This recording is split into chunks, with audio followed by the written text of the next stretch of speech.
nosotros ayudamos a filtrar el agua por la parte del muro, se pega la grilla aquí adentro, entonces se deja realmente mira. ผมถ่ายคุณตอนเป็นนะ ที่กันเขาอ่ะ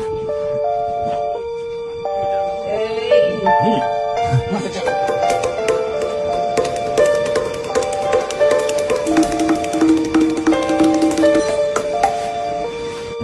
Arkadaşlar hepinize merhaba. Şu kayayı görüyorsunuz değil mi? Şöyle bakın normal bir kay. Tabii ben biraz yaklaştığım için ucu belli oldu. Şimdi şöyle yaklaşıyoruz. Bu kayanın içi çok büyük bir mezarlık.